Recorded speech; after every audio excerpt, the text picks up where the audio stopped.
আল্লাহ চান না কোনো কাফেরের সাথে মুমিনকে নিয়ে পুরাইতে। জাহান্নাম তো কাফেরদের জায়গা, ইমানদারদের না। কিন্তু ইমানদার জাহান্নামে জ্বলবে, কারণ কি? যেই গুনাহ নামক ময়লাটা কাফেরদের গায়ে আছে, যেই অপরাধের ময়লা কাফেরদের গায়ে আছে, ইমানদার হওয়ার পরেও কাফেরের মতো কাজ করে ফেলছে। ইমানদার নামাজ পড়বে, কাফেররা নামাজ পড়বে না, কিন্তু ইমানদার হওয়ার পরেও নামাজ ছেড়ে দিচ্ছে। নামাজ ছেড়ে দেওয়া ইমানদারের কাজ না কাফেরদের কাজ? যদি কোনো ইমানদার করে গুনাহ নামক ময়লা লাগলো, এই ময়লা দুনিয়াতে সাফ করে যায় নাই, তওবা করে নাই। যেই যেই আমলের মাধ্যমে আল্লাহ গুনাহ নামক ময়লা সাফ করবেন, যেই মেডিসিন আল্লাহ দিয়েছেন, ওই মেডিসিন ব্যবহার করে যায় নাই, গুনাহ নামক ময়লা লইয়াই দুনিয়া ছাড়ছে। খুব ভালো করে বুঝবেন, যদিও জাহান্নাম বানাইছেন আল্লাহ কাফেরদেরকে পুরানোর জন্য, অনেক ইমানদারকে জাহান্নামে নিবেন। কারণ কাফের আর ইমানদার দুইজনের মধ্যে ব্যবধান আছে, ঠিক আমলের ক্ষেত্রে সমান হওয়ার কারণে। জাহান্নামে নিয়ে যে পুরাইবেন, পুরানোটাও আবার একটু বেশ কষ্ট। কাফেরদেরকে পুরাইবেন আর ইমানদারকে পুরাইবেন, দুই পুরানো তো বেশ কম। কেমন? দুনিয়ার জমিনে লক্ষ্য করে দেখবেন, লাকড়ি পুরাইলে কয়লা হয়, কিন্তু স্বর্ণ পুরাইলে খাঁটি হয়। ইমানদার তুমি স্বর্ণ, গুনাহ হইল খাদ। তোমার এই গুনাহ নামক ময়লা খাদ সাফ করার জন্য তোমার জাহান্নামে ঢুকানো হবে। আর যদি দুনিয়ায় হিসাব নিকাশ করে কদম বাড়াও, তোমার দুনিয়ার চলাফেরাটা যদি আল্লাহর হুকুমে হয়, আল্লাহ চান না তোমার জাহান্নামে জ্বালাইতে। এই দুনিয়ার জমিনে একজন মানুষ যদি গরিবের জীবন যাপন করে, গরিবী হালতে জিন্দেগি কাটাইল, ওই মানুষ যদি জাহান্নামে না যাওয়া লাগে, সরাসরি জান্নাত পায়, তার ব্যাপারে আল্লাহ বলেন লোকটা সফল। তো হারাম উপায়ে দুনিয়া কামাইলো,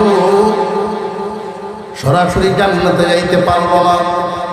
ইমান লইয়াও যদি দুনিয়া ছাড়ে, জাহান্নামে জ্বলব, এরপরে যাইব। তোমার এই হারাম উপার্জনে মাল কামায়া, টিনের ঘর পাল্টায়া তুমি বিল্ডিং এ ঘুমানো, সাত নীলা সামান্য চার পায়ের চৌকির উপরে ঘুমানো বাদ দিয়া দামি খাটের উপরে, জাজিমের উপরে ঘুমানোর মজা নিলা।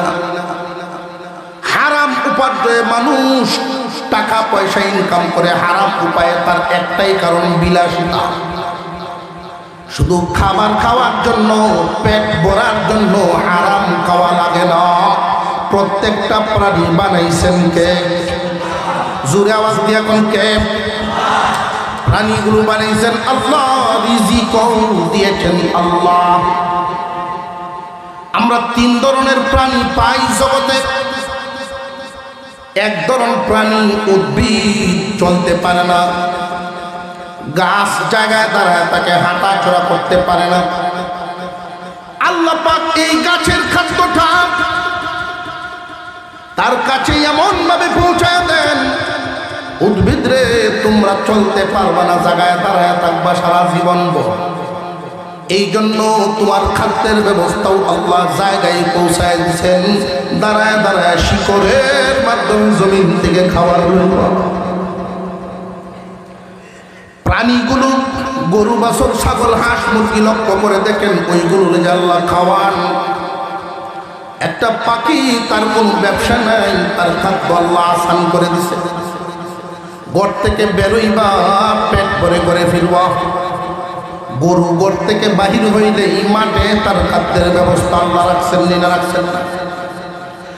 মানুষ, তোমার খাদ্য আল্লাহ সহজ করে দিবেন, তোমার খাদ্য আল্লাহ ব্যবস্থা করে দিচ্ছেন।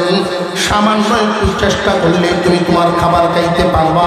প্রত্যেকটা মানুষকে হালাল খাদ্য সংগ্রহ করার যোগ্যতা দিয়াই আল্লাহ তারে বানাইছেন। প্রত্যেকটা মানুষ দুনিয়াতে বেঁচে থাকার মতো, হালাল উপার্জন করার মতো যোগ্যতা দিয়াই আল্লাহ তারে বানাইছে। কারোর যোগ্যতা খাটায়া কোটিপতি হবে হালাল পথে, আবার কারোর যোগ্যতা খাটায়া কোনো রকম পেট চলায় দিন যাপন করবে। প্রশ্ন করতে পারেন, আল্লাহ এই যোগ্যতার মাপকাঠিটা কাউকে কম দিলেন বেশি দিলেন, কারণ কি? আল্লাহ যাকে গরিবী হালতে দুনিয়ার জমিনে রাখবেন, কিয়ামতের দিন তার জন্য পুরস্কারও দিবেন। একজন গরিব মানুষ যদি সবরকারী বান্দা হয়, তার হালতের উপরে যদি সন্তুষ্ট থাকে, আল্লাহ আমার যেমনে রাখছো তোমার প্রতি আমি খুশি আছি। আল্লাহ বলেন, কুলু মিন তাইয়্যিবাতি মা রাযাকনাকুম ওয়াশকুরু লিল্লাহ। আল্লাহর শুকর আদায় করবা বান্দা, শুকরিয়া আদায় করলে আল্লাহ বড় খুশি হয়। বান্দা যখন শুকর আদায় করে আল্লাহ খুশি হন। সবরকারী গরিব মানুষ কিয়ামতের কঠিন ময়দানে যখন দাঁড়াইবে, একজন গরিব যদি সবরকারী বান্দা হয়, পরের জায়গা জমিতে কাজ করিয়া ঘাম জড়ায় টাকা ইনকাম করে খায়, তবু রাত্রিবেলায় যখন বিবি বাচ্চা নিয়ে ঘুমাইতে যায় আল্লাহর শুকরিয়া আদায় করে, আল্লাহ আমার যেই বডিটা দিছো সুস্থ বানাইছো তোমার শুকরিয়া। আমার মতো অনেক মানুষ ভিক্ষা করিয়া খায়, আছে না নাই? একজন মানুষ যদি গরিব হওয়ার পরে আল্লাহর প্রতি সন্তুষ্ট থাকে, কিয়ামতের দিন আল্লাহ কুদরতি হাত তার মাথায় বোলায় দিবেন এবং খুশি হইয়া আল্লাহ ঘোষণা দিবেন, দুনিয়ার গরিবরা রে, সবরকারী হওয়ার কারণে আমি খুশি হইয়া ধনীর 500 বছর আগে তোমার জান্নাত দিলাম। ওয়াশকুরু লিল্লাহি ইন কুনতুম ইয়্যাহু তা'বুদুন।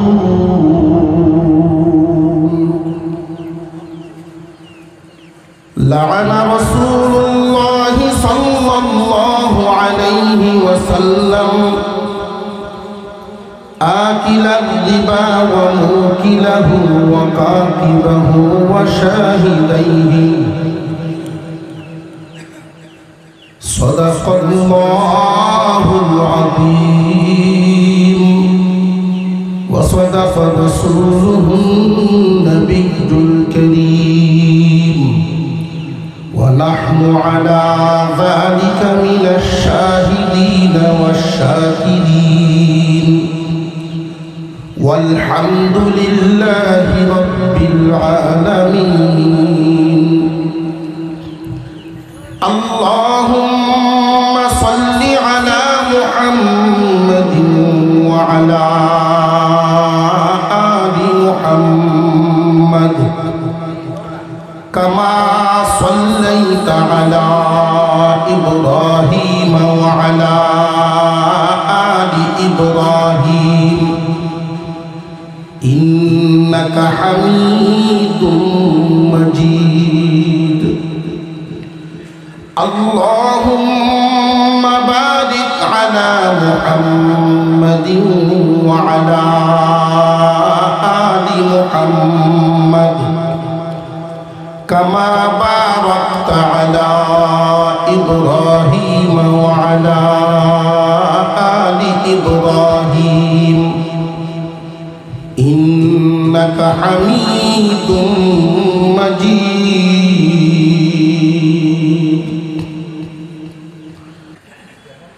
কোন মানুষ মনে মনে যদি ধারণা করে, মনে মনে ইচ্ছা করে চায় ভালো পথে চলতে,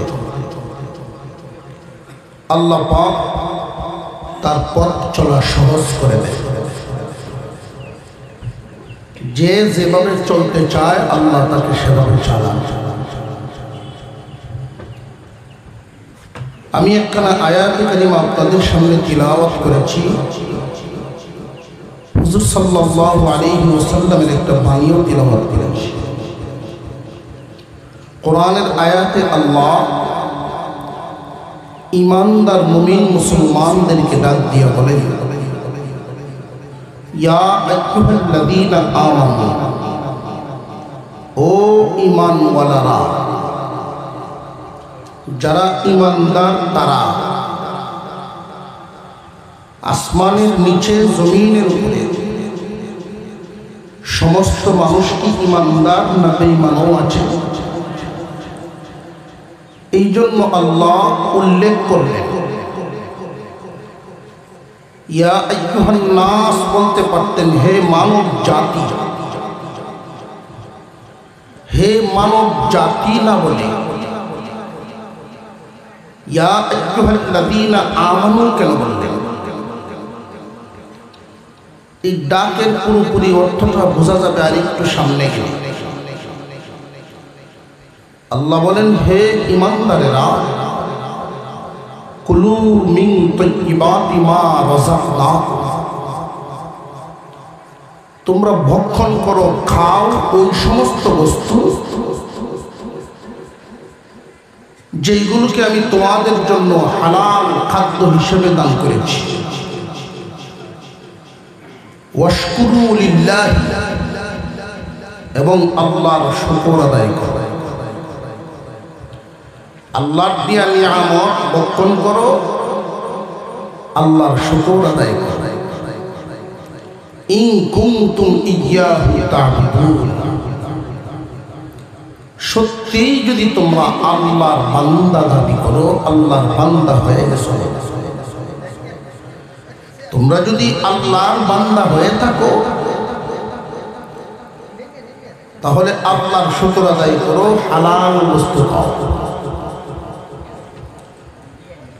আল্লাহ যে ডাক দিলেন বেঈমানদেরকে বলেন নাই, শুধু ঈমানদারদেরকে কেন দিলেন? আমাদের যে বডিটা, আমরা প্রত্যেকেই এখানে মানুষ, প্রত্যেকেই মানুষ। আমাদের প্রত্যেকের বডিরই এক একটা অঙ্গের আলাদা আলাদা নাম আছে না নাই? হাতের নাম হাত, পায়ের নাম পা, চোখের নাম চোখ, কানের নাম কান। প্রত্যেকটা অঙ্গের আলাদা আলাদা নাম নির্দিষ্ট করা। বলুন তো, বডিতে মানুষ কোন অঙ্গের নাম আছে? মানুষ কিভাবে হলো? কালি আর কাগজ। এখানে কালিও আছে, কাগজও আছে। কাগজটা যখন আলাদা ছিল, কালিটা যখন আলাদা ছিল, তো কাগজটা দেখতে একদম সাদা দেখা যাচ্ছে।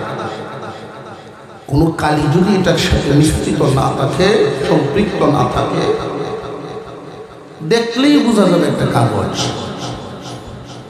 আর এর সাথে যখন কালি মিশ্রিত হয়, হয়তো পত্রিকা, বই, পোস্টার, ব্যানার যে কোনো একটা রূপ ধারণ করবে।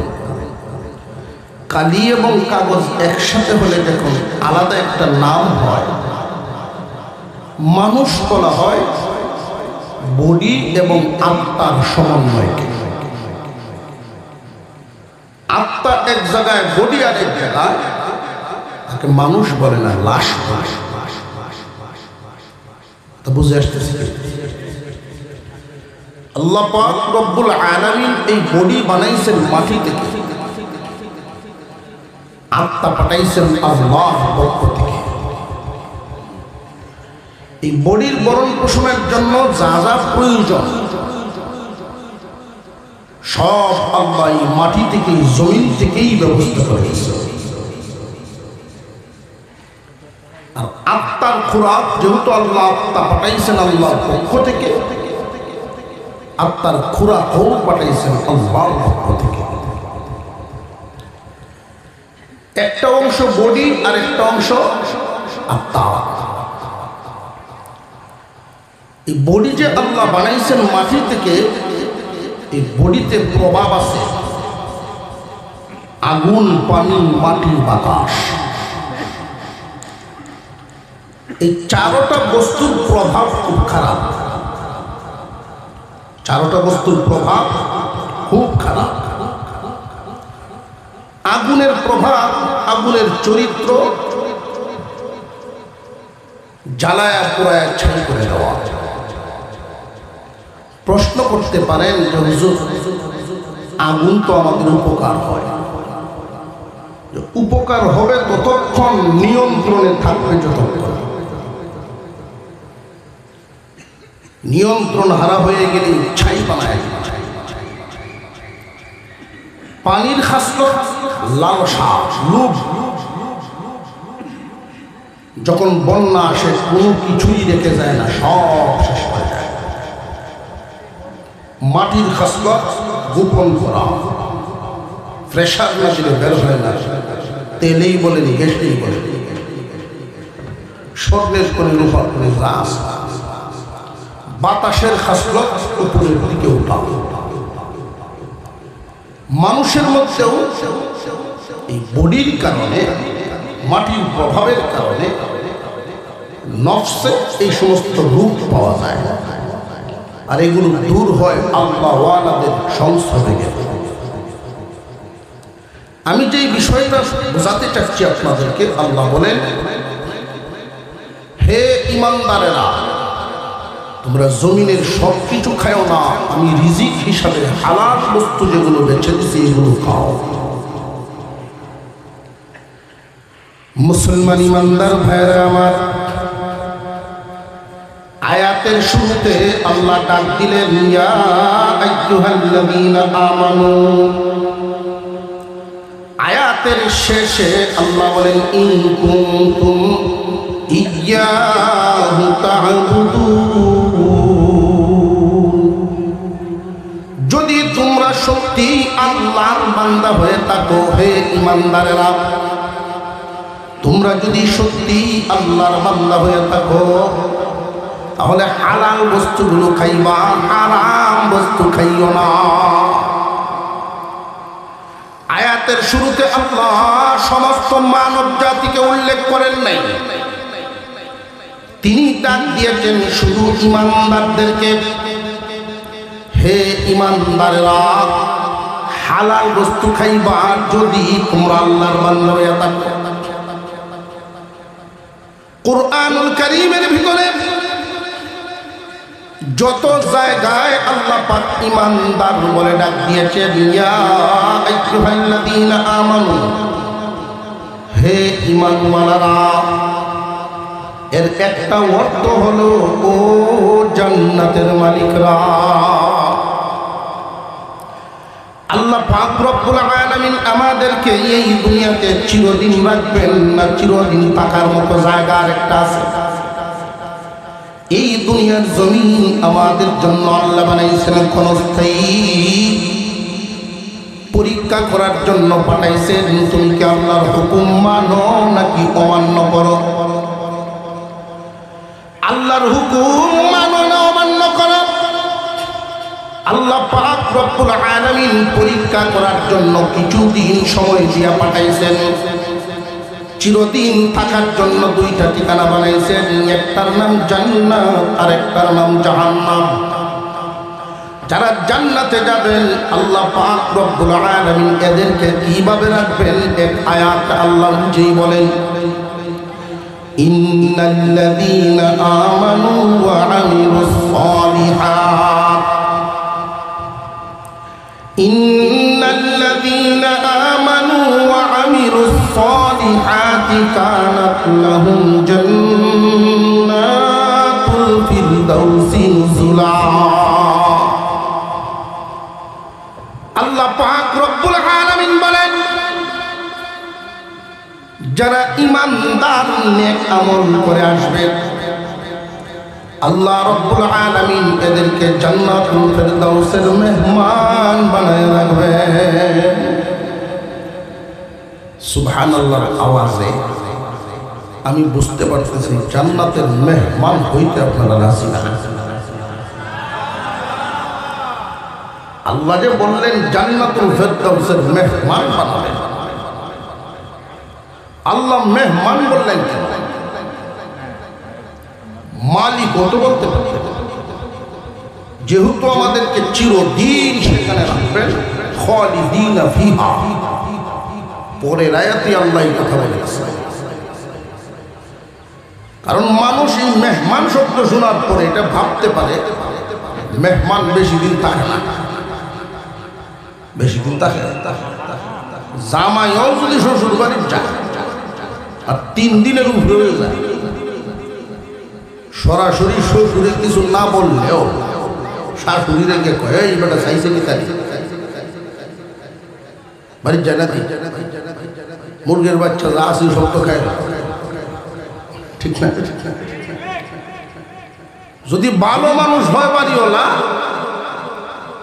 তো হয়তো 2-3 দিন মেহমানদারি ভালো করে, এর উপরে মেহমানও থাকে না। আল্লাহ বলেন চিরদিন তোমরা জান্নাতে থাকবে। মেহমান কেন বললেন? মেহমান এই জন্য বললেন কর্মচারীর ডিউটি বেশি হয়, সেবা যত্ন খাওয়ান কম, আর মেহমানের কোনো পেরেশানি নাই, কাম নাই, খাবার আইটেম সেবা যত্ন বেশি। আর একটু জোরে খাও। কোন মেহমান যদি একদম গরিব মানুষের বাড়িতে আসে, সকালে নাস্তা করার পরে দুপুরে কি খাবে এই চিন্তা বাড়িওয়ালা মেহমানের না বাড়িওয়ালা?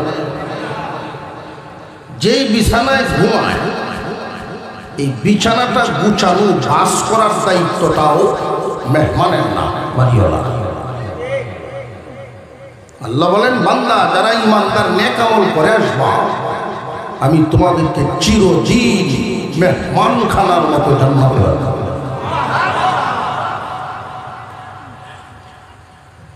শুধু কি জান্নাতেই না জাহান্নামও আছে? একটা জাহান্নাম আছে। আল্লাহ পাক রব্বুল আলামিন ইমানদারের জন্য জান্নাত বানাইছেন আর কাফেরদের জন্য জাহান্নাম বানাইছেন। কোন ইমানদারকে আল্লাহ জাহান্নামে দিতে চান না, ইমানদারকে জাহান্নামে দিতে চান না। আপনারা অনেক আলেম ওলামাদের মুখে শুনবেন আল্লাহর পয়গম্বরের বাণী, নেক কাজের দ্বারায় তওবার দ্বারায় আল্লাহ মানুষের জিন্দেগির গুনাহ মাফ করে দেন। দুনিয়ার জমিনে আমরা কাপড় পরি, যত দামি কাপড়ই হোক না কেন ব্যবহার করলে তা ময়লা হয়ে,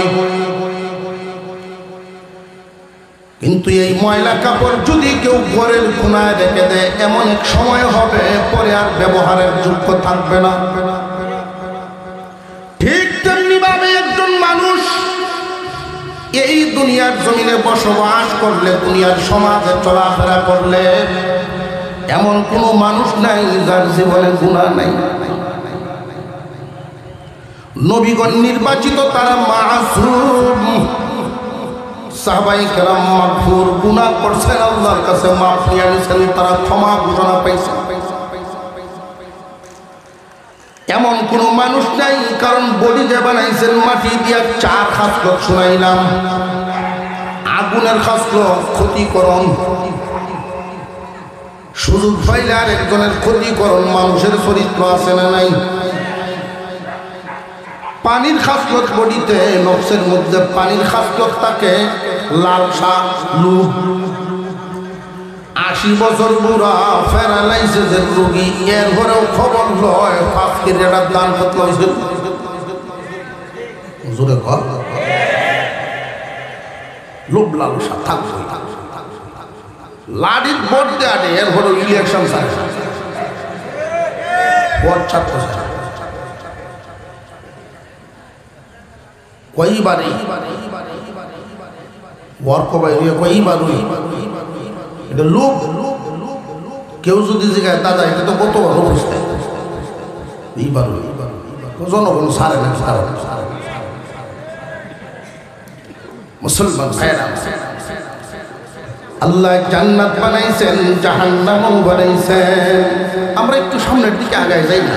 আমার ভাইরাল কষ্ট হইতেছে আপনাদেরকে লড়াইতে, আমি ঘোষণা দিলেই তো আপনারা সহজে আসতে পারে। আমরা একটু জিকিরের সাথে 1 মিনিটের মধ্যে সবাই যার জায়গার সাথে সামনের দিকে আগাইতে থাকি। প্রত্যেকের হয়তো এই চিন্তা করুন না যে গরম করছিলাম জায়গাটা, আপনি যেই গরম জায়গা ছাড়বেন আরেকজনের গরম জায়গায় গিয়ে ভাইবেন সামনে। একটু সামনের দিকে লা ইলাহা ইল্লাল্লাহ লা ইলাহা ইল্লাল্লাহ লা ইলাহা লা ইলাহা ইল্লাল্লাহ লা ইলাহা ইল্লাল্লাহ লা ইলাহা ইল্লাল্লাহ লা ইলাহা লা ইলাহা ইল্লাল্লাহ মুহাম্মাদুর রাসূলুল্লাহ। আল্লাহ কোন মুমিনকে জাহান্নামে দিবেন এটা চান না। মুমিন তুমি দুনিয়াতে থাকতে মানুষের সমাজে চলতে ফিরতে গুনাহ হয়ে যাইতে পারে, এই জন্য কাপড়ের ময়লা সাফ করার যেমন বিভিন্ন ধরনের মেডিসিন দেওয়া আছে দুনিয়ায়, গুনার ময়লা সাফ করার জন্য আল্লাহ মেডিসিন দিয়েছেন। সুবহানাল্লাহ। আল্লাহ চান না কোনো মানুষকে জাহান্নামে জ্বালাইতে। এক একটা মানুষ বানাইছেন, এক একটা জান্নাত বানাইছেন। আল্লাহ রাব্বুল আলামিন মানুষটারে কত আদর করে বানাইছেন।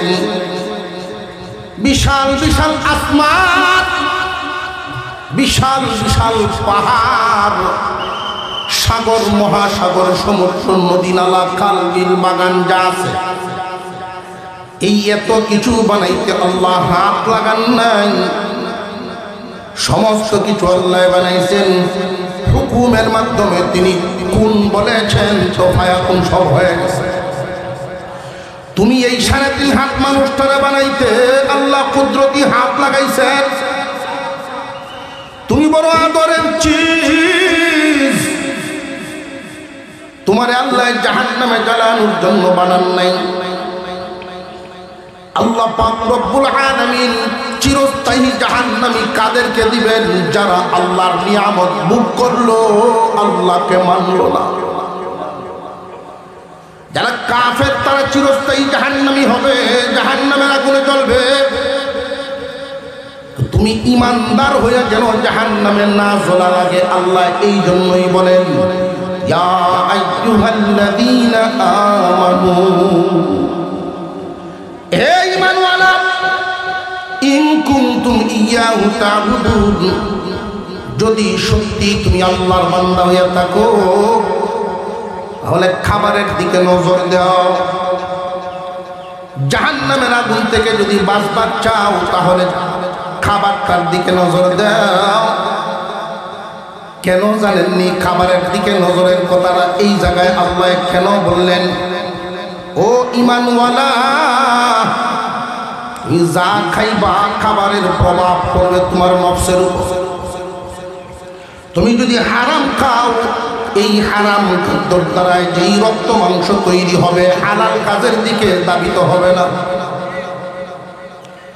হারাম খাদ্যের দ্বারা রক্ত মাংস তৈরি হয়ে মেজাজে শুধু হারাম চিন্তা ভাবনা আসবে, হারাম কাজের দিকে দাবিত হবে। আপনারা লক্ষ্য করে দেখবেন কোন সুদখোরের সন্তান ভালো মানুষ হয় না। কোন সুদখোর আল্লাহওয়ালা হইতে হতেন জীবনে, অমুক বুজুর্গ সুদখোর জীবনে, বরং সুদখোর যারা হয় দুনিয়ার জমিনে এদের জন্য মারাত্মক দুঃসংবাদ। যারা হারাম পথে ইনকাম করে, বিশেষ করে যারা সুদ খায়, এদের জন্য দুঃসংবাদ হলো এদেরকে আল্লাহ যে জাহান্নামে রাখবেন মহান মওলা।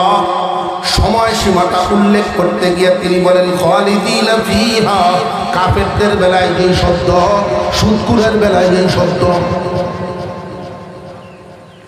কাফেররা থাকবে চিরদিন, সুদখোর ইমানদার যে সে যে সুদ খায় তাহলে জাহান্নামে সে চিরদিন থাকবে কেন?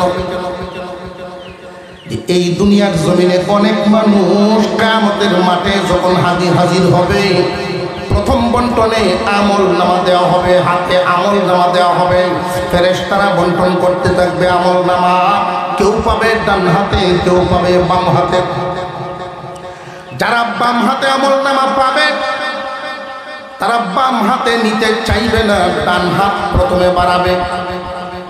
কারণ ঘোষণা হয়ে যাবে ডান হাতে আমলনামা পাইবে যারা চিরস্থায়ী জাহান্নাম থেকে বাঁচবে তারা। ফেরেশতারা তালাশ করা শুরু করে দিবে। এই পৃথিবীর জমিন থেকে যারা পরিমাণ ঈমান নিয়েও যারা বিদায় হবেন তারাও ডান হাতে আমলনামা পাবে। জাররার পরিমাণ বেড়ার ছিদ্র দিয়ে সূর্যের আলো ঘরের ভিতরে মাঝে মাঝে ঢুকে নিলে ঢুকে না। কথা বুঝতেছেন আপনারা? বেড়ার ছিদ্র দিয়ে আলো ঢুকে, এই আলোর মধ্যে দেখবেন দোলা কোনা উড়াউড়ি করে। এটা খালি চোখে দেখা যায় না আলো ছাড়া। এত ছোট্ট পরিমাণ, এই পরিমাণ ঈমান নিয়াও যদি কোনো বান্দা দুনিয়া ছাড়ে আল্লাহ তারেও ডান হাতে আমলনামা দিবেন। আরো জোরে কোন সুবহানাল্লাহ। ফেরেশতারা তল্লাশি দিবে কার কপালে ঈমানের নূর আছে, কার কপালে ঈমানের নূর নাই। ঈমান হারা হয়ে দুনিয়া ছাড়লো কারা, আর ঈমান লইয়া গেল কারা। ফেরেশতারা কপালের চিহ্ন দেখেই বুঝে ফেলবে ঈমানের নূর দেখা যায় কপালে। যাদের কপালে ঈমানের নূর নাই এদের বাম হাতটা শুধু থাকবে, ডান হাত ভেঙে গারের সাথে বেঁধে দিবে। আমলনামা বন্টন শুরু হবে। কেউ পাবে ডান হাতে, কেউ পাবে বাম হাতে। এমনি মুসলমান একদল ডাইকা জিজ্ঞাসা করবে, কি গো অমুক ভাই, তুমি না মুসলমানের সন্তান ছিলা? দুনিয়াতে তুমি কুরবানি দিতে দেখতাম, সপ্তাহে মাঝে মাঝে মসজিদেও দেখতাম। তুমি না মুসলমান, আজকে কাফেরদের দলের সাথে বাম হাতে আমলনামা নিয়ে দাঁড়াইছো কেন? তখন জবাব দিবে, যদিও আমি মুসলমানের ঘরে জন্ম নিয়েছিলাম, মুসলমানের সন্তান ছিলাম, আমার কথা ছিল কাফেরদের কথার মতো। কথা কাফেরদের সাথে মিলে যেত, আমার চাল চলন ছিল কাফেরদের চাল চলনের মতো। সুদ খাওয়া কোরআনে হালাল না হারাম? আরো জোরে কোন। ইমানি স্বীকারোক্তি জবান বন্ধ রাখলে হবে না। সুদ খাওয়া হালাল না হারাম? মুসলমানের ঘরে জন্ম নিয়ে অনেকেই যুক্তি দাঁড় করায় শুদ্ধ ব্যবসার মতোই। ব্যবসা হালাল, সুদ হারাম। যাদের জবান দিয়া এই কথাটা বের হয় কোনো সময়, সত্য ব্যবসার মতোই বস্তু বিক্রি করে লাভ করে, আমরাও টাকা কাটায় লাভ করি, ব্যবসার মতোই তো। আকল বুদ্ধি কাটায় যে এই কথাটা বলে ফেলে। পর্দা করা, পর্দার বিধান কোরআনে আছে না নাই? বেপর্দা হইয়া চলন জায়েজ না হারাম? কিন্তু যে সমস্ত মানুষরা আকল কাটায়া বিবেকের পাল্লা দিয়া মাইকা এমন কথা বলে, দেবর বাবির সামনে পর্দা লাগে না, বড় বাবি মার সমান। মন ভালো হইলে চলে, শক্তি করলে চলে, পর্দা লাগতো না। এই যে কথাগুলো মুসলমানের করে জন্ম নিয়া কোনো মানুষের মুখ দিয়া যদি বাহির হয়, তার কথা আর কাফেরের কথা সমান। আল্লাহ পাক রব্বুল আলামিন খুব গুরুত্বের সাথে বলেন, ইয়া আইয়ুহাল্লাযীনা আমানু, হে ঈমানওয়ালারা, কুলু মিন তাইয়্যিবাতি মা রাযাকনাকুম, এই জমিনে আমি যা রিজিক দিলাম বেছে বেছে হালাল বাইছে বাইছে খাও। হালাল খাইলে এই হালাল খাবারের দ্বারাই যে রক্ত মাংস তৈরি হবে, ওইগুলোর দ্বারা তোমার হালাল কাজের দিকে, ভালো কাজের দিকে মন তৈরি করবে, ভালো কাজের রুচি বাড়বে অন্তরে। হালাল খাবারের নূর আলাদা, যারা হালাল খাবার খায় এদের মস্তিষ্ক হয় সুন্দর চিন্তা ভাবনাওয়ালা। গুনার দিকে ধাবিত হবে না, নেকের দিকে ধাবিত হবে। একজন মানুষ যত ইবাদত করবে, আল্লাহ পাক রব্বুল আলামিন যে ডাকটা দিলেন, শেষ কথাটা যে বললেন, প্রথমে ডাক দিলেন ইমানদার, শেষে বললেন যদি তোমরা ইবাদত গুজার আল্লাহর বান্দা হইয়া থাকো হালাল খাও। কেন জানেননি? ইবাদত কবুল হওয়া পূর্ব শর্ত হইল হালাল খাওয়া। তুমি যে আল্লাহর সামনে দাঁড়াইলা নামাজ পড়তে, তোমার পেটের ভিতরের যেই খাদ্যটা নিয়ে আসছো, এই খাদ্যটা কি হালাল খাদ্য না হারাম, এটা বুঝে দাঁড়াও। তুমি যেই কাপড়টা শরীরের মধ্যে গায়ে দিয়ে দাঁড়াইছো আল্লাহর সামনে, এই কাপড়টা কি হালাল পয়সার দ্বারা খরিদ করে নাকি হারাম পয়সার দ্বারা, বুঝে শুনে দাঁড়াও। আল্লাহ চান না কোনো ইমানদারকে জাহান্নামে জ্বালাইবার জন্য। আল্লাহ চান যে তোমাদের জায়গা হলো জান্নাত, সরাসরি তোমরা জান্নাতে যাইবা। কিন্তু অনেক মানুষ গুনাহ বুঝা লইয়া দুনিয়া ছাড়বে। ওই যে আমল নামার ডান হাতে পাবে, ওই সময় পরে আরেকটা বিচার হবে। বাম হাতে আমল নামা নিয়ে সরাসরি জাহান্নামে চলে যাবে একদল, জীবনেও কোনোদিন মুক্তি হবে না। ডান হাতে আমল নামা নিয়ে যারা দাঁড়াইবে, আল্লাহ পাক রব্বুল আলামিন এদের বিচার করা পরবর্তীতে শুরু করবেন। যার অপরাধ যেই পরিমাণ, সাজাও ভোগবা সেই পরিমাণ। আল্লাহ চান না কোনো কাফেরের সাথে মুমিনদের নিয়ে পুরাইতে। জাহান্নাম তো কাফেরদের জায়গা, ইমানদারদের না। কিন্তু ইমানদার জাহান্নামে জ্বলবে, কারণ কি? যেই গুনাহ নামক ময়লাটা কাফেরদের গায়ে আছে, যেই অপরাধের ময়লা কাফেরদের গায়ে আছে, ইমানদার হওয়ার পরেও কাফেরের মতো কাজ করে ফেলছে। ইমানদার নামাজ পড়বে, কাফেররা নামাজ পড়বে না, কিন্তু ইমানদার হওয়ার পরেও নামাজ ছেড়ে দিচ্ছে। নামাজ ছেড়ে দেওয়া ইমানদারের কাজ না কাফেরদের কাজ? যদি কোনো ইমানদার করে গুনাহ নামক ময়লা লাগলো, এই ময়লা দুনিয়াতে সাফ করে যায় নাই, তওবা করে নাই।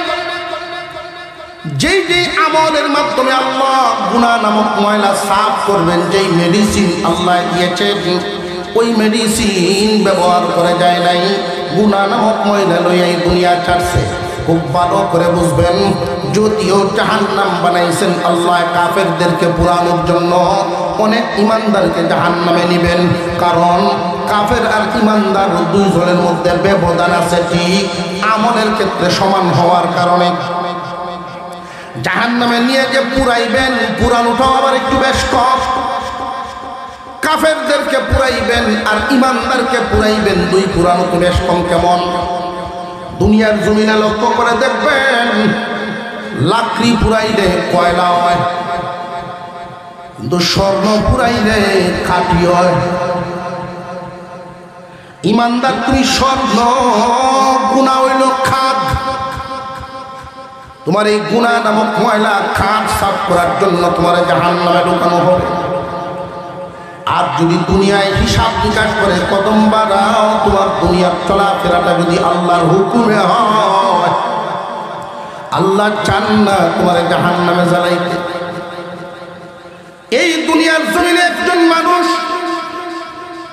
যদি গরিবের জীবন যাপন করে, গরিবী হালতে জিন্দেগি কাটাইল, ওই মানুষ যদি জাহান্নামে না যাওয়া লাগে, সরাসরি জান্নাত পায়, তার ব্যাপারে আল্লাহ বলেন লোকটা সফল।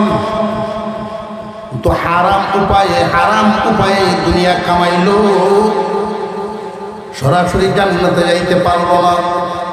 ইমান লইয়াও যদি দুনিয়া ছাড়ে, জাহান্নামে জ্বলব, এরপরে যাইব।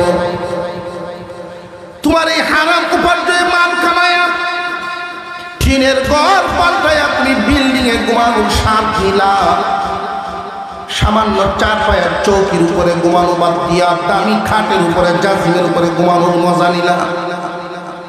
হারাম উপার্জনে মানুষ টাকা পয়সা ইনকাম করে হারাম উপায়ে, তার একটাই কারণ বিলাসিতা। শুধু খাবার খাওয়ার জন্য, পেট ভরার জন্য হারাম খাওয়া লাগে না। প্রত্যেকটা প্রাণী বানাইছেন কে? জোরে আওয়াজ দিয়ে কোন কে? প্রাণীগুলো বানাইছেন আল্লাহ, রিজিকও দিয়েছেন আল্লাহ। আমরা তিন ধরনের প্রাণী পাই জগতে। এক ধরনের প্রাণী উদ্ভিদ, চলতে পারে না, গাছ জায়গায় দাঁড়ায় তাকে হাঁটা চড়া করতে পারে না। আল্লাহ পাক এই গাছের খাদ্যটা তার কাছে এমন ভাবে পৌঁছায় দেন, উদ্ভিদ রে তোমরা চলতে পারবা না, জায়গায় দাঁড়ায় থাকবা সারা জীবন। এই জন্য তোমার খাদ্যের ব্যবস্থাও আল্লাহ জায়গায় পৌঁছায় দিচ্ছেন, দাঁড়ায় দাঁড়ায় শিকড়ের মাধ্যমে জমিন থেকে খাবার। প্রাণীগুলো, গরু বাছুর ছাগল হাঁস মুরগি লক্ষ্য করে দেখেন, ওইগুলো আল্লাহ খাওয়ান। একটা পাখি, তার কোনো ব্যবসা নাই, তার খাদ্য আল্লাহ আসান করে দিছে। ঘর থেকে বেরোইবা পেট ভরে করে ফিরবা। গরু ঘর থেকে বাহির হইলেই মাঠে তার খাদ্যের ব্যবস্থা আল্লাহ রাখছেন না রাখছেন না? মানুষ, তোমার খাদ্য আল্লাহ সহজ করে দিবেন, তোমার খাদ্য আল্লাহ ব্যবস্থা করে দিচ্ছেন। সামান্য একটু চেষ্টা করলে তুমি তোমার খাবার খাইতে পারবা। প্রত্যেকটা মানুষকে হালাল খাদ্য সংগ্রহ করার যোগ্যতা দিয়াই আল্লাহ তারে বানাইছেন। প্রত্যেকটা মানুষ দুনিয়াতে বেঁচে থাকার মতো, হালাল উপার্জন করার মতো যোগ্যতা দিয়াই আল্লাহ তারে বানাইছেন। কারোর যোগ্যতা খাটায়া কোটিপতি হবে হালাল পথে, আবার কারোর যোগ্যতা খাটায়া কোন রকম পেট চলায় দিন যাপন করবে। প্রশ্ন করতে পারেন, আল্লাহ এই যোগ্যতার মাপকাঠিটা কাউকে কম দিলেন, বেশি দিলেন, কারণ কি? আল্লাহ যাকে গরিবী হালতে দুনিয়ার জমিনে রাখবেন, কিয়ামতের দিন তার জন্য পুরস্কারও দিবেন। একজন গরিব মানুষ যদি সবরকারী বান্দা হয়, তার হালতের উপরে যদি সন্তুষ্ট থাকে, আল্লাহ আমার যেমনে রাখছো তোমার প্রতি আমি খুশি আছি। আল্লাহ বলেন, কুলু মিন তাইয়্যিবাতি মা রাযাকনাকুম ওয়াশকুরু লিল্লাহ। আল্লাহর শুকর আদায় করবা বান্দা, শুকরিয়া আদায় করলে আল্লাহ বড় খুশি হয়। বান্দা যখন শুকর আদায় করে আল্লাহ খুশি হন। সবরকারী গরিব মানুষ কিয়ামতের কঠিন ময়দানে যখন দাঁড়াইবে, একজন গরিব যদি সবরকারী বান্দা হয়, পরের জায়গা জমিতে কাজ করিয়া ঘাম জড়ায় টাকা ইনকাম করে খায়, তবু রাত্রিবেলায় যখন বিবি বাচ্চা নিয়ে ঘুমাইতে যায় আল্লাহর শুকরিয়া আদায় করে, আল্লাহ আমার যেই বডিটা দিছো, সুস্থ বানাইছো, তোমার শুকরিয়া। আমার মতো অনেক মানুষ ভিক্ষা করিয়া খায়, আছে না নাই? একজন মানুষ যদি গরিব হওয়ার পরে আল্লাহর প্রতি সন্তুষ্ট থাকে, কিয়ামতের দিন আল্লাহ কুদরতি হাত তার মাথায় বোলায় দিবেন এবং খুশি হইয়া আল্লাহ ঘোষণা দিবেন, দুনিয়ার গরিবরা রে, সবরকারী হওয়ার কারণে আমি খুশি হইয়া ধনীর 500 বছর আগে তোমার জান্নাত দিলাম। দুনিয়ার জমিনে একজন মানুষ হারাম উপার্জন করলে, হারাম উপার্জন করলো, একটা খাটের মধ্যে ঘুমাইলো, এই খাটটা সুদের টাকার কিনা, অথবা এমন দোকানদারে তার কাছ থেকে টাকা নিছি, টাকা দিতে পারে না, মাল লইছে। এই অন্যায় পথের, হারাম পথের পয়সা দিয়ে যারা খাট কিনলো, বিল্ডিং কিনলো, বান্দা তোমার তো এই চিন্তাটা থাকা উচিত। তুমি যেহেতু মুমিন, ইমানদার দাবি করো, আল্লাহ মানো, পরকাল বিশ্বাস করো, এই ঘরে তোমার দম গেলে এখান থেকে লাশটা বের হবে। কোন খাটের উপরে ঘুমাচ্ছ? হারাম পয়সার কিনা। কোন ঘরের চালের নিচে ঘুমাচ্ছ? হারাম পয়সা দিয়ে বলা। একজন ইমানদার হারামে আরাম পাইতে পারে না। কোন ইমানদার হারামে আরাম পাবে না। অনেক দেখেছি, যদি লোকটা ইমানদার সত্যি ইমানদার এই লোক কোনোদিন হারামে আরাম পাবে না। আল্লাহ তো প্রথমে ডাকটা যে দিলেন আয়াতের শুরুতে, সমস্ত মানব জাতিকে ডাকতেন নাই, শুধু ইমানদারকে ডাকছেন। হালাল খাওয়ার পরামর্শটা সমস্ত মানব জাতিকে দেন নাই, শুধু ইমানদারদেরকে দিচ্ছেন। শুকরিয়া আদায়ের পরামর্শটা সমস্ত মানব জাতিকে দেন নাই, শুধু ইমানদারদেরকে দিচ্ছেন। যদি তোমরা সত্যি আল্লাহর বান্দা হইয়া থাকো, হালাল খাও, আল্লাহর শুকর আদায় করো। কারণ ইমানদার আর কাফের তফাৎ কি? ইমানদার আর কাফের তফাৎ হলো শুকর কুকুর আর মানুষ। মানুষ আর শুকর কুকুরে যেই ব্যবধান, ইমানদার আর কাফের সেই ব্যবধান। কুকুর শুকুরে যদি পচা গান্দা খাবার খায় তার ক্ষতি নাই, আরো স্বাস্থ্য ভালো। মানুষে খাইলে ক্ষতি। আল্লাহ বলেন ইমানদার তোমরা মানুষ, আর ওরা দেখতে মানুষ হইলেও আসলে মানুষ না। যে সমস্ত মানুষ সুদখোর, বর্তমান সময়ে অন্যায় পথে যত ইনকাম, অন্যায় পথের যত ইনকাম, এর মধ্যে মারাত্মক রূপ ধারণ করেছে সুদ। গড়ের মধ্যে যদি সদস্য হয় 5 জন, দেখা যায় 3 জনের সুদের সাথে জড়িত। এমন একটা সময় ছিল আমাদের সমাজে, আমাদের এলাকার একজন হুজুর ছিলেন, রাজনগরী হুজুর, দেওবন্দের অনেক বড় আলেম। হুজুরের কাছে কেউ যদি আসতো তদবিরের জন্য, উনি সুন্দরভাবে সমাধান করে দিতেন। তো একদিন গরুর খান্দের মধ্যে অসুখ হয়েছে, এক লোকের ফুকা হয়ে গেছে। তো হুজুর বলছেন যে কাম কর, কয়েকজন সুদখোরের নাম লিখে গলা লটকে দেয়। সুদখোর কয়েকটা সুদখোরের নাম লেখে, মুসলমান হওয়ার পরেও সুদ খায়, এইরকম কয়েকটা মানুষের নাম লিখিয়া গরুর গলা লটকা। কোন তাবিজ দিচ্ছেন না, এই পরামর্শ সুদখোরের নাম লিখিয়া যেই গলা লটকাইছে ফুকা বাইরে নিজে প্রত্যক্ষ হয়ে। সুদখোর এত মারাত্মক অপরাধী, আল্লাহর রাসূল এক হাদিসের মধ্যে বর্ণনা করেছেন, সুদের স্তর হলো 73টা।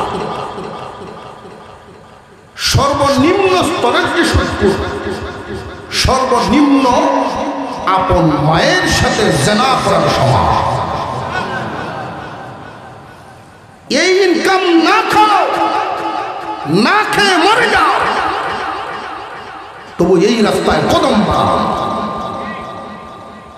আর সুদখোরের সর্বোচ্চ স্তর আল্লাহ এবং রসুলের বিরুদ্ধে যুদ্ধে দাঁড়ানো। আল্লাহ এবং রসুলের বিরুদ্ধে যে যুদ্ধে গেল, একই ইমান লইয়া দুনিয়া ফেললো না ইমান ছাড়া? এই জন্য আল্লাহ বলেন কাফেররা থাকবে চিরদিন, সুদখোররাও থাকবে জাহান্নামে চিরদিন। বুঝাইছে? হালাল পথে চলার মজা আছে, হালাল খাওয়ার স্বাদ আছে। একজন মানুষ যদি হালাল পথে চলতে চান, আল্লাহ তারে সহজ করে দেন। ইমানদার মুমিন বান্দাগণ, আমাদের স্রষ্টা যিনি রিজিকের ব্যবস্থা করছেন, আমাদের দায়িত্ব হারাম থেকে বেঁচে থাকা, আল্লাহর কাজ হালাল খাওয়ায়া বাঁচায়া রাখা। আমাদের কাজ হারাম থেকে বেঁচে থাকা, আর আল্লাহর কাজ আমাদেরকে হালাল খাওয়ায়া বাঁচায়া রাখা। নবীজি সাল্লাল্লাহু আলাইহি ওয়াসাল্লাম লানত করেছেন, লাআনা রাসূলুল্লাহ সাল্লাল্লাহু আলাইহি ওয়াসাল্লাম আকিলার রিবা ওয়া মুকিলাহু ওয়া কাতিবাহু ওয়া শাহিদাইহি। ও দুনিয়ার মানুষ, বিশ্ব নবী মুহাম্মদুর রাসূলুল্লাহ সাল্লাল্লাহু আলাইহি ওয়াসাল্লাম, যিনি মায়ার নবী, উম্মতের দরদি নবী, উনার জবান থেকে যাদের ব্যাপারে লানত বের হয় তারা কি কপালওয়ালা না কপাল পুরা? আল্লাহর নবী, মায়ার নবী, উম্মতের কান্ডারি নবী, এত দরদি নবী আমার আম্মা জান আয়েশা সিদ্দিকা রাদিয়াল্লাহু তাআলা আনহা আল্লাহর পয়গম্বরের গায়ে তেল মালিশ করে দেন। হুজরার ভিতরে খালি গায়ে নবীজি মানুষের সামনে গায়ের কাপড় খুলতেন না। আম্মা জান আয়েশা সিদ্দিকা রাদিয়াল্লাহু তাআলা আনহা আল্লাহর পয়গম্বরের গায়ে তেল মালিশ করে দিতেছে, পিঠের মধ্যে কয়েকটা দাগ বেশি উঠছে। অগণবীজি, এই দাগগুলো কিসের? আপনার কি ছোটবেলায় যে সমস্ত বসন্ত রোগ হয় এমন কোন রোগ হয়েছিল নাকি? আল্লাহর পয়গম্বর বলেন, আয়েশা, কোন পয়গম্বরকে আল্লাহ পাক এই জাতীয় রূপ দেন। তাহলে এগুলো কিসের দাগ? আল্লাহর পয়গম্বর বলেন, এইগুলো হলো আমার তায়েফের ময়দানে মানুষকে কালিমার দাওয়াত দেওয়ার সময় আমার কাছে যে পাথর মারত, আমাকে উদ্দেশ্য করে যারা পাথর মারছিল, আমার গায়ে পাথরের আঘাত লেগে লেগে রক্ত জমিনে পড়ে গেছিল। এই পাথরের দাগগুলো আজ রয়ে গেছে। আম্মা জান আয়েশা সিদ্দিকা রাদিয়াল্লাহু আনহা এক একটা দাগের মধ্যে উনি চুমা দিলেন। এই দাগগুলো তো আপনার আল্লাহর দ্বীনের জন্য। আপনার জবানে, আপনার মনে কোনো ইচ্ছা হইলেই তো আল্লাহ পূরণ করে নেন। আপনি দোয়া করেন দাগগুলো যেন আল্লাহ মুছিয়া দেন। আল্লাহর পয়গম্বর বলেছিলেন, আয়েশা, আমি দোয়া করে এই দাগ মুছব না। কিয়ামতের দিন এক একটা দাগের বিনিময়ে লক্ষ লক্ষ উম্মতের মুক্তির দাবি করব। এই মায়ার নবীর জবান দিয়ে যাদের ব্যাপারে লানত বের হয় ওরা কত বড় কপাল পুরা। আল্লাহর নবীর জবান দিয়ে বের হয়েছে, লাআনা রাসূলুল্লাহ সাল্লাল্লাহু আলাইহি ওয়াসাল্লাম আকিলার রিবা ওয়া মুকিলাহু ওয়া কাতিবাহু ওয়া শাহিদাইহি। যারা সুদ খায়, যারা সুদ দেয়, যারা সুদের সাক্ষী হয়, যারা সুদের লেখালেখি করে, কয় দল? যারা সুদ খায়, যারা সুদ দেয়, যারা সুদের সাক্ষী হয়, যারা সুদের লেখালেখি করে। নবীজি বলেন, চার দলের উপরে আল্লাহর নবীর লানত। নবীর লানত লয়ে তুমি দুনিয়া ছাড়বা, জান্নাতের আশা করবা, অসম্ভব। নবীর লানত।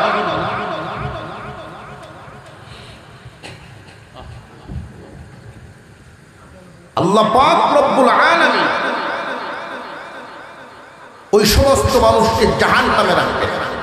কেন রাখবেন? আল্লাহ এই কথাটাও বলে দিয়েছেন।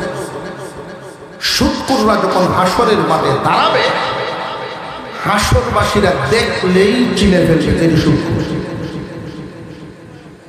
দুনিয়ার তো চিনন যায়, কারণ সুদখোরের শরীর তেল তেল তেল, কাপড় চোপড় ইস্ত্রি করা। আর যে ব্যক্তি পরিশ্রম করে ইনকাম করে, ধুলাবালি লেগে থাকে, দামের বন্ধ আছে। আর সুদখোর টাইট বাবু হাসরের মাঠে হাসরবাসীরা সুদখোরকে দেখলেই চিনে ফেলবে। কেমনে চিনবে হাসরবাসীরা? আল্লাহ কোরআনে বলে দিয়েছেন, আল্লাযীনা ইয়াকুলুনা রিবা লা ইয়াকুমুনা ইল্লা কামা লা ইয়াকুমুনা ইল্লা কামা ইয়াকুমুল্লাযী ইয়াতাখাব্বাতুহু আশ-শাইতানু মিনাল মাস। জিনে ধরলে, শয়তানে ধরলে পাগল হয় মানুষ। পাগল মানুষ দেখলে চিনন যায় না, যায় না। সুদকুর না চিনেন দুনিয়াতে, সুদকুর চিনন যায় না টাইট বাবু, কিন্তু পাগল তো চিনন যায়। পাগল চিনন যায়। হাসরের মাঠে আল্লাহ পাক সুদকুরদেরকে পাগল বানায়া উঠাইবে। শয়তানে আসর করা, জিনে আসর করা, এরকম মস্তিষ্ক বিকৃত পাগলের মতো হয়ে হাসরের মাঠে দাঁড়াইবে। মস্তিষ্ক বিকৃত হয়ে যাবে, মস্তিষ্ক ঠিক থাকবে না। মুফাসসিরিনে কেরাম বলেন ওই সুদকুররা হাসরের মাঠে পাগল হয়ে দাঁড়ানোর একটা কারণ হলো, ইমানদার হওয়ার পরেও একজন মানুষ যখন সুদ খায় বুঝতে হবে টাকার জন্য সে পাগল হয়ে গেছে, অর্থের জন্য পাগল হয়ে গেছে, আর সুস্থ মস্তিষ্কে নাই। ওই মানুষটা কিয়ামতের দিন পাগল হয়ে দাঁড়াবে। মানুষের সাথে সুন্দর আচরণ করবে না। যারা সুদখোর, যেই সমাজে শুনি কোন একটা পাড়ার মধ্যে নামি দামি 2-4 জন সুদখোর জীবনযাপন করে বসবাস করে, কোন একটা গ্রামে যদি নামি দামি কয়েকজন সুদখোর বসবাস করে, এই গ্রামের বাকিরা সব এদের দ্বারায় খুব নির্যাতনের শিকার হইব। সুদখোররা শোষণ করবে, সাধারণ মানুষরা শোষিত হবে। অর্থের কারণে সাধারণ মানুষকে কষ্ট দিতে ওরা মনে কোনো কষ্ট পাইত না, হৃদয়ে পাষাণ হয়ে যাইব। দুনিয়া কামানোর জন্য পাগল পারা। মুফাসসিরিনে কেরাম বলেন এই জন্য ওদেরকে পাগল বানায় উঠানো হবে। সুদ খাইব মানুষে দুনিয়ার ভোগ বিলাস করার জন্য, সহায় সম্পত্তি বাড়ানোর জন্য, ভোগ বিলাস করার জন্য পাগল হয়ে যাবে। লেনদেন করতে গিয়া, সুদি কারবার করতে গিয়া এই মানুষগুলো মানুষের সাথে সুন্দর আচরণ রাখবে না, রুক্ষ আচরণ করবে। আচরণের সঠিক অবস্থাটা বাদ দিয়া বেটিক তেজারি করব, পাগলের আচরণ করবে। আর এই অবস্থায় দুনিয়া ছাড়বে। আল্লাহ কিয়ামতের দিন এদেরকে পাগল বানায়া উঠাইবে। হাসরবাসীরা দেখলেই বুঝে ফেলবে সুদখোর। নবীজি লানত করেছেন এই মানুষটার সুপারিশও তো নসিব না। আল্লাহর নবীর বদদোয়া পাইছে যে নবীজির সুপারিশ পাইব কেমনে সে। এই জন্য সুদ মারাত্মক এক অপরাধ। আল্লাহ এই আয়াতের শেষ অংশে বলে দিয়েছেন সুদ মারাত্মক অপরাধ, সুদের এই এই ক্ষতির দিক। এই কথাটা জানার উপরে কোন বান্দা দিল কেঁপে উঠল, আর জীবনে সুদ খাইছে, আর জীবনে এই অন্যায় পথে যাব না। আল্লাহ পাক রব্বুল আলামিন বলেন আল্লাহর এই ঘোষণা শুনবার আগ পর্যন্ত বান্দায় সুদ খেয়ে ফেলছে। যেই মাত্র ঘোষণা শুনলো এরপর থেকে যদি আর সুদ না খায়, এটা আল্লাহর হাওলায় চলে যাবে। আল্লাহর হাওলা বলতে তওবা করলে আল্লাহ মাফ করে দিবেন। তুই এই কথাগুলো শোনার পরেও যদি সুদের ব্যবসা থেকে ফিরে না আসে, ওমান আদা ফাউলাইকা আসহাবুন নার হুম ফিহা খালিদুন। যারা ফিরে আসবে না, আল্লাহর কোনো ক্ষতি নেই। যারা সুদের রাস্তার থেকে শোনার পরেও, এই বয়ান শোনার পরেও ফিরে আসবে না, আল্লাহর কোনো ক্ষতি নাই, আলেমদের কোনো ক্ষতি নাই। ক্ষতি হইব তোমার নিজের সবচাইতে বেশি, কারণ তুমি চিরদিন জাহান্নামের বাসিন্দা হইবা। এমন পাগল কে আছে অন্যায় ফুটে দুনিয়া কামায়া বাড়ি ঘর সব করে তুই থাকতে তো পারবো না, বুক করবো অন্যরা। সাজা বুকবা তুমি, বুক করব অন্যরা। এ পাগল না থেকে বরং দুনিয়ার যে আসল পাগল যেগুলো আমরা দেখি এরাও নিজের বুঝটা বুঝে। দুনিয়ার যে পাগল নিজের বুঝ বুঝে, আর এই সুদখোর নামক যে পাগলের নিজের বুঝটা বুঝে। ছাত্র জীবনে এক পাগল দেখছিলাম, প্রত্যেক দিন সকালে বাজারে গেলে তার মুখে একটা কথা থাকতো, ডরাইলে ডরে ভাই, কাম বানাইলে কিচ্ছু না। আমি আর বিষ লইলাম, এই কথা বলে মরিচা গুড় যেত হয় মাটি ছোট ছোট মটকার মধ্যে না, আর মরিচা গুড়টা তো একটু পানির মতো তরল। দোকানদারদের দোকানের সামনে দিয়ে মরিচা গুড়ের বাসনগুলো রাখা, রাস্তাতে ঘুরে আস বইলে, আর এই কথা ডরাইলেই ডরে ভাই, কাম বানাইলে কিচ্ছু না। হঠাৎ করছে কি এক দোকানদারের এই মরিচা গুড়ের বাসনের ভিতরে হাত হারায় আছে। দোকানদার তো চিৎকার, এই ভাগল ভাগল করতে দৌড় মেরে গেছে। আতো কি গুড় লাগছে না, গুড় কিন্তু লেগে গেছে। এখন গেছে বাজারে আরেক বাজার, আমি লক্ষ্য করতেছি ওইখানে গেছে মুড়ির দোকানের সাথে। মুড়ির যে যায় দোকানের সামনে গিয়ে এই হাত এই মুড়ির জায়গায় নিতে আসছে, এই দোকানদারের দোকান দিচ্ছে। মুড়ি তো সাথে আসছে না, কিন্তু হাতও আসে না, গুঁড়ো লাগিয়েছি। 91 এক খায় আর এই কথা বলবো, ডরাইলেই ডরে না, কাম করে লেগিস। আমি চিন্তা করলাম রে দুনিয়ার ভাগ নিজের ভুলটা তো বুঝছে, যে এমনি এমনি আনন্দ লাগবো, ভুলটা লাগতো না, নিজের বুঝ চলছে না। তো এই সুদখোর নামক পাগল যারা, ওরা নিজের বুঝটাও বুঝে না। আর আমরা সামাজিক ভাবে জানি অমুক সুদখোর, এরপরেও তার সম্মানের আসনটি হইতে উচিত সামাজিক ভাবে এদেরকে সম্মানের কোনো আসনে না দেওয়া। সামাজিক ভাবে মুসলিম সমাজে সুদখোরের কোনো সম্মান থাকতে পারে না। মার দেওয়া পাঞ্জাবি ভিন্দিয়া শুক্রবারে আগের কাতারে ইমাম সাহেবের একবার কাছাকাছি এই জায়গাটা লইতে পারে না। দান বাক্স যখন চাললো,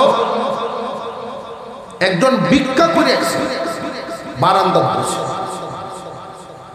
তারও মন চায় ভিক্ষা করার, তো তার ইনকাম, এখান থেকে 5 টাকা দিচ্ছে। আর সুদখোর মসমসা নতুন টাটকা একটা 500 টাকা দিচ্ছে। দিনদারির বিবেচনায় বলেন তো দেখি, এই 5 টাকা আর 500 টাকার মধ্যে উত্তম কোনটা? হিসাবটা বুঝতেছে? হালাল তরিকার যত ইনকাম, এর মধ্যে সর্বনিম্ন ভিক্ষা করা। হালাল তরিকার যত ইনকাম, ইনকামের যত রাস্তা আছে, সর্বনিম্ন ভিক্ষা করা। এটা হালালের সিরিয়াল ডান দিক। আর হারাম রাস্তার যত ইনকাম আছে, সর্বোচ্চ বান্দার হক এবং সুদ। সর্বনিম্নটা ওইটার সর্বোচ্চটার চেয়েও উত্তম। এখন যদি বলা হয় এই দিন জুম্মার দিনই আবার মসজিদের কমিটি, ইমাম সাহেব ঘোষণা দিয়েছেন কমিটি জুমার করে বইবে, সব মানুষই তো বুঝছে। এই কমিটির সদস্য হিসেবে ফকিরের নাম নার আওয়াজে বোঝা যায় আপনাকে কোনো ফকির দেবা নাই ভাই। কিন্তু সুদখোরের লাগে প্রস্তাব 4-5 জনে দেওয়া বেশি, আবার কানাকানি করে দেখছি মসমস আমার সুস্থ লোকটা দিচ্ছে। এই বেলায় যদি সভাপতি হয়, মসজিদ আইন চলতে 2 বছর। এই বেলার আর লম্বা লম্বা দিয়ে আল্লাহর ঘর চলে না। আল্লাহ আল্লাহর ঘর চলবে তাকওয়ার মাধ্যমে। আল্লাহ কুরআনুল কারীমের এক আয়াতের মধ্যে বলেন, واصبر نفسك مع الذين يدعون ربهم بالغداة والعشي يريدون وجهه ولا تعد عيناك عنهم تريد زينة الحياة الدنيا ولا تطع من أغفلنا قلبه عن ذكرنا واتبع هواه وكان أمره فرطا। সমাজে ধনীও আছে গরিব আছে, ধনী এবং গরিব দেখা সম্মানের আসনে বসালে লোক চিহ্নিত করবা না। সম্মানের আসন দেওয়ার জন্য, পদবি দেওয়ার জন্য ধন সম্পদের নজর না, তাকওয়ার নজর দিবা, চরিত্রের নজর দিবা।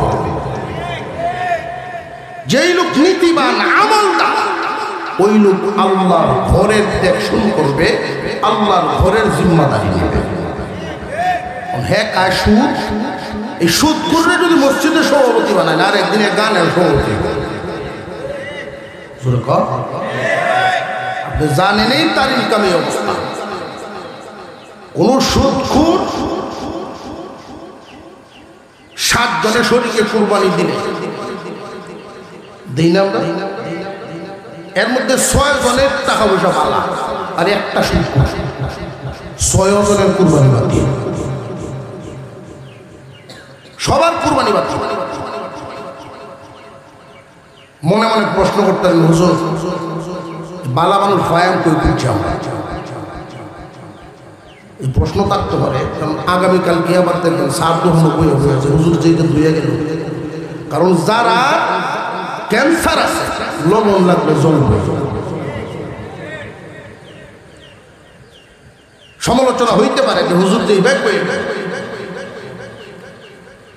সামনে আর একটু সামান্য একটু ফাঁকা ফাঁকা আছে, এদিক দিয়ে একটু জায়গা আছে, যারা দাঁড়ায় রয়েছে ভিতরে আয়া পড়ে আরো কাছে আয়া জায়গা আছে, এই জায়গাটার মতো একটু তিনবার দিতে পারে। সুদকুরের সাথে মিশিয়ে কুরবানি দিলে কুরবানি হইব, এর সাথে বেওয়া এলা করবেন কেমন? বুঝাইতেছেন না? এক প্লেটে এক দস্তরখানে খানা খাবো, ইমানদারের সাথে খাবো। আত্মীয়তা করলে তার আমল দেখে আত্মীয়তা করা, পয়সা দেখে না। একজন মানুষ মারা গেলে তার নিকটতম আত্মীয়রাই তার নিয়ে কবরে নামে, নিকটের আত্মীয়রাই তার জানাজায় সামিল। ঠিক না? এখন একজন লোক বেয়াই বানাইছে এলাকার নাম করা সুদখোর, আর এক বেয়াই একটা ঘুষখোর। জানাজার সময় এই লোকটি তার এই দুইজন কাটিয়ে লইব, কান্দ কবর নামব। বুঝাইতেছে? হিসাব বিকাশ করে মানুষ চিহ্নিত করে যে সুদখোরের সাথে কুরবানি দিতাম না, তো কেমনে দিব? বুদ্ধি হইল সুদখোরে মিললে দিবে, বালায় বালায় মিললে, আর সুদখোরে মিললে আর কোনো অসুবিধা হইত। আমরা এই সাততালিয়া মাহফিলে আজকে উপস্থিত হতে পেরে খুশি না বেজার? কোরআন হাদিসের আলোচনা হচ্ছে, উলামায়ে কেরাম একের পর এক আসছেন, এবং আজকে যারা এখানে আসছেন প্রত্যেকেই খুব ব্যস্ত, ব্যস্ত মানুষ, তাদেরকে পাওয়া বড় কঠিন। একটা মাহফিলের উসিলায় এতগুলো উলামায়ে কেরাম একসাথে হন, এটা গ্রামবাসীর জন্য, এলাকাবাসীর জন্য একটা সৌভাগ্যের ব্যাপার। এই যুবকরা যে এই আয়োজনটুকু করে, এই যে যুবকরা আয়োজনটুকু করে, আমরা খুশি না বেজার? যে যেমন খুশি এমন আওয়াজ দিয়ে বলেন তো আলহামদুলিল্লাহ। আল্লাহর দ্বীনের এই কাজের জন্য, দাওয়াতের এই কাজের জন্য আমি সুদের উপরে যে কথাগুলো বলে গেলাম, হারাম পথে ইনকাম করার থেকে বেঁচে থাকার যে কথাগুলো বলে গেল এগুলো দাওয়াত। এই দাওয়াতের কাজ মানুষকে সতর্ক করার কাজ আলেমদের দ্বারা। এই সমস্ত একটা অনুষ্ঠান করতে গেলে বেশ খরচপাতির একটা প্রয়োজন। আলহামদুলিল্লাহ হুজুর আইসেন, আমরা বলি আলহামদুলিল্লাহ। এই মাহফিল করতে গিয়ে বেশ খরচপাতির ব্যাপার। এমন একজন মানুষ, এরকম একজন দিনদার লোক দেখতাম যে হুজুর এই কোরআনের মজলিসের জন্য ইনশাল্লাহ আমি শামিল থাকবো, এদের খরচের সাথে আল্লাহ আমার যে মাল দিছেন, যেই হালাল পথে এই পরিমাণ সম্পদ আল্লাহ আমার দিছেন, 5,000 টাকা দেওয়ার মতো একজন মানুষ আছেন। আলহামদুলিল্লাহ, মাশাআল্লাহ মাশাআল্লাহ, আলহামদুলিল্লাহ। আগামী তাফসীরের আগেই উনি দেয়া দিবেন আলহাজ মোহাম্মদ লুৎফুর রহমান মহালদার, ভাইস চেয়ারম্যান সাহেব। আগামী মাহফিলের আগেই যুবকরা যেন মাহফিল করতে পারে 5,000 টাকা উনি দিবেন। আমরা সকলেই বলি মারহাবা। আল্লাহ ওনার হালাল রুজি রোজগারে বরকত ঢেলে দেন, বলুন আমিন। আগামী মাহফিলের আগে ওনার সাথে শামিল হবেন আর 5,000 দিবেন কে আছে? এই মুহূর্তে না, আগামী মাহফিলের আগে আল্লাহ যদি বাছায় রাখেন ইনশাল্লাহ আপনি দিবেন। নাম কি? জাহাঙ্গীর আলম তালুকদার। আমরা সকলেই বলি মারহাবা। আল্লাহ কবুল মঞ্জুর করেন, বলুন আমিন। আরো জোরে বলেন আমিন। আলহামদুলিল্লাহ। আল্লাহ তাআলা ওনার মালে বরকত দেন। যারা দানের হাত বাড়াচ্ছেন আল্লাহ যেন কুদরতি হাত বাড়ায় দেন, আল্লাহ রহমতে দরজা খুলে দেন। দুইজন তৈরি হলেন 5,000 দেওয়ার মতো। এই দুইজনের সাথে 3 নাম্বার ব্যক্তি কে হবে? 5,000 দিতে পারেন আর একজন কে হবে? আল্লাহ তুমি কবুল মঞ্জুর করো। কোরআনের মজলিস, এই মজলিসের সাথে মহব্বত তৈরি করে দাও। আল্লাহ তোমার মায়ার বান্দা, কার মাল তোমার পছন্দ হয় এমন একজন মানুষ তৈরি করো। তৃতীয় ব্যক্তি কে হবেন? 5,000। মাশাআল্লাহ। আগামী মাহফিলের আগে তোমার নাম কি? রাসেল মিয়া। আল্লাহ তাআলা রাসেলের দান কবুল করেন, বলুন আমিন। সংগঠনের সদস্য, আল্লাহ উত্তম কর্মসংস্থান, উত্তম রুজি রোজগার, কামাই রুজিতে বরকত আল্লাহ তাআলা যেন দান করেন, বলুন আমিন। 4 নাম্বার ব্যক্তি কে হবে? 4 নাম্বার ব্যক্তি কে হবেন? 5,000 আগামী মাহফিলের আগে দিবেন। আল্লাহ তাআলা রুজি রোজগারে বরকত দিবেন। আল্লাহ কই থেকে মিলাবেন টের পাবেন, আল্লাহ ব্যবস্থা করে দেবেন ইনশাআল্লাহ। একটু হিম্মত করেন। 3 জন হয়ে গেছে, আর 2 জন হলে 5 জন আমার টার্গেট। দোয়া করব সকলকে নিয়ে আল্লাহ যেন 5 ওয়াক্ত নামাজি, মজবুত একজন নামাজি বানায় দেন। 4 নাম্বার ব্যক্তি কে হবে? 2 জন লাগে 5 জন পুরো। আমরা সকলে দোয়া করবো 5 ওয়াক্ত নামাজি যেন আল্লাহ বানায় নেন, নামাজি মুসল্লি বানায় নেন। নাম কি? ভাইয়ের নাম দেখছেন? শফিক ভাই, বাড়ি সাততালিয়া। শফিক ভাই আল্লাহ কবুল মঞ্জুর করে, বলুন আমিন। 5 ওয়াক্ত নামাজি যেন আল্লাহ না বানায় কবরে না নেন, 5 ওয়াক্ত নামাজি বানায় দেন, আল্লাহ কবুল মঞ্জুর করুন। 5 নাম্বার ব্যক্তি কে হবে?